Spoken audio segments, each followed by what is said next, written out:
Assalamualaikum warahmatullahi wabarakatuh. Pada kesempatan kali ini, saya Sri Wijayanti akan menjelaskan tentang fixed effect model dan random effect model. Menggunakan data studies on the length of hospital stay of stroke patient atau data tentang lama rawat inap pasien stroke. Yang melatar belakangi penelitian ini yang pertama yaitu stroke merupakan gangguan fungsi saraf akut yang diakibatkan oleh gangguan peredaran darah pada otak yang terjadi secara mendadak dengan indikasi serta tanda-tanda klinik baik vokal juga global yang berlangsung secara 24 jam atau dapat mengakibatkan kematian yang ditimbulkan oleh gangguan sirkulasi darah ke otak. Sesuai proses patologinya, stroke dibagi menjadi dua jenis primer. Yang pertama yaitu stroke non-hemoragik, kemudian stroke hemoragik menurut Truelsen et al. Pada tahun 2001. Lama waktu seorang dirawat sampai membaik memang sulit diprediksi. Hal tersebut tergantung dari faktor resiko internal serta faktor resiko eksternal. Faktor resiko internal seperti usia, jenis kelamin, ras, serta genetik. Kemudian, untuk faktor eksternalnya, yaitu faktor yang dapat dirubah, antara lain seperti hipertensi, merokok, diabetes, obesitas, serta kadar kolesterol, yang mempengaruhi lama waktu rawat inap pasien stroke non-hemoragik. Nah, hal ini yang menyebabkan peneliti ingin melakukan penelitian lebih lanjut terkait tentang lama rawat inap pasien stroke. Nah, rumusan masalah pada penelitian ini yang pertama yaitu berapakah nilai mean, varian, dan ukuran efek dari fixed effect model dalam penelitian studi lama rawat inap pasien stroke. Kemudian, berapakah nilai estimator inverse varian dari random effect model dalam penelitian studi lama rawat inap pasien stroke. Kemudian, tujuan dari penelitian ini ada dua. Yang pertama, mengetahui nilai mean varian dan ukuran efek dari fixed effect model dalam penelitian studi lama rawat inap pasien stroke. Yang kedua, mengetahui estimator inverse varian dari random effect model dalam penelitian studi lama rawat inap pasien stroke. Nah, manfaat dari penelitian ini juga ada dua. Yang pertama, dengan adanya penelitian ini dapat memberikan informasi mengenai lama rawat inap pasien stroke kepada masyarakat maupun kepada para pembacanya. Kemudian, untuk menumbuhkan kesadaran dan kewaspadaan masyarakat untuk menjaga pola hidup yang lebih baik untuk mencegah penyakit stroke tersebut. Nah, penelitian ini menggunakan metode fixed effect model dan random effect model. Fixed effect model merupakan model dengan intercept berbeda-beda untuk setiap subjek atau cross-section, sedangkan slope setiap subjek tidak berubah seiring waktu. Kemudian, random effect model disebabkan variasi dalam nilai dan arah hubungan antara subjek diasumsikan random, yang dispesifikasikan dalam bentuk residual. Model ini mengestimasi data panel yang variabel residual diduga memiliki hubungan antar waktu dan antar subjek.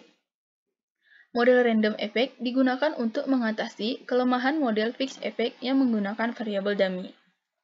Nah, berikut merupakan data yang digunakan pada penelitian ini. Data tersebut merupakan data perbandingan pasien stroke di bawah penanganan khusus dan pasien stroke dalam perawatan rutin, di mana nilai N1I merupakan jumlah pasien di bawah perawatan khusus, kemudian M1I merupakan rata-rata lama tinggal dalam hari di bawah perawatan khusus, kemudian SD1I merupakan standar deviasi dari lama tinggal di bawah perawatan khusus, kemudian N2I merupakan jumlah pasien dalam perawatan rutin, kemudian M2I merupakan rata-rata lama tinggal dalam hari di bawah perawatan rutin, dan SD2I merupakan standar deviasi dari lama tinggal di bawah perawatan rutin. Kemudian kita masuk ke hasil dan pembahasan. Yang pertama yaitu mean difference dengan menggunakan sintak MD sama dengan with data SR M1I dikurang M2I. Diperoleh hasil sebagai berikut. Dari hasil tersebut dapat kita lihat bahwa penelitian yang dilakukan oleh Orpington Severe merupakan penelitian yang memiliki nilai mean difference terendah, yaitu senilai min 71. Kemudian, penelitian yang dilakukan oleh Newcastle memiliki nilai mean difference tertinggi, yaitu sebesar 11. Selanjutnya yaitu ukuran variance mean difference.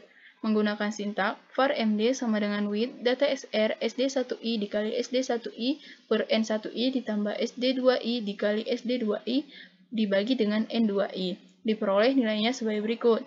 Berdasarkan nilai tersebut, dapat kita lihat bahwa penelitian yang dilakukan oleh Orpington Severe memiliki nilai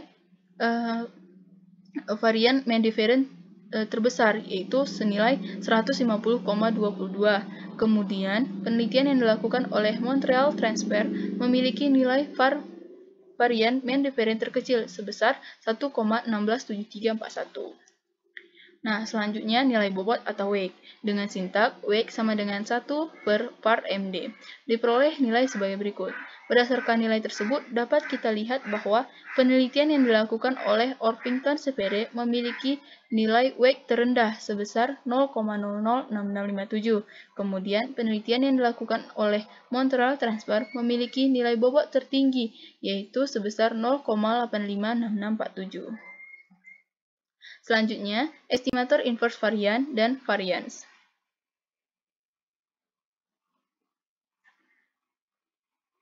Berdasarkan output R dengan sintak round weighted mean MD di weights, 4 diperoleh nilainya yaitu min 3,4636 dan nilai varian dengan sintak round 1 per sum weight, 4 sebesar 0,585. Selanjutnya yaitu analisis hasil fungsi metakon.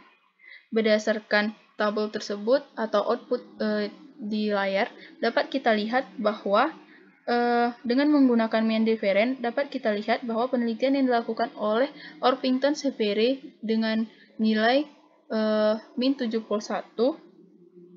merupakan penelitian terkecil yang memiliki mean difference terkecil. Hal ini dapat dikatakan bahwa studi lama rawat inap pasien stroke tidak jauh berbeda hasilnya. Namun pada percobaan yang dilakukan oleh Newcastle juga memiliki hasil yang jauh berbeda, yaitu 11. Jika dilihat dari selang kepercayaan 95%, maka dapat diketahui yang memiliki jarak yang cukup signifikan yaitu percobaan yang dilakukan oleh Orpington Severe dengan nilai dengan selang kepercayaan min 95,0223 sampai min 46,9777. Kemudian, berdasarkan output tersebut juga dapat kita lihat bahwa nilai fixed effect model dan random effect model yang tidak jauh berbeda dengan p-value kurang dari 0,05. Sehingga fixed effect model dan random effect model cukup signifikan untuk mewakili dari 9 penelitian ini. Kemudian dari output ini juga dapat kita lihat bahwa nilai taunya itu 205,4094, nilai heterogenitasnya itu 5,46, dan nilai I kuadratnya itu 96,7%. Semua jumlah ini menunjukkan bahwa tidak banyak heterogenitas statistik hadir. Dengan demikian, nilai fixed effect model dan random effect model yang sama dan menunjukkan bukti yang sangat kuat dari efek dan tidak ada bukti heterogenitas. Sehingga dapat disimpulkan bahwa studi lama rawat inap pasien stroke sangat kuat. Kemudian yaitu forest plot. Berdasarkan output R ini dengan sintak forest MC kaum random sama dengan false exclude different in mean response intervention kurang kontrol unit maksimum persen fall in PP X-lim sama dengan C min 50,10 X-lab PCS sama dengan min 20 SM lab postnya min 20. Dapat kita lihat bahwa terdapat beberapa penelitian yang garis confidence intervalnya melewati 0,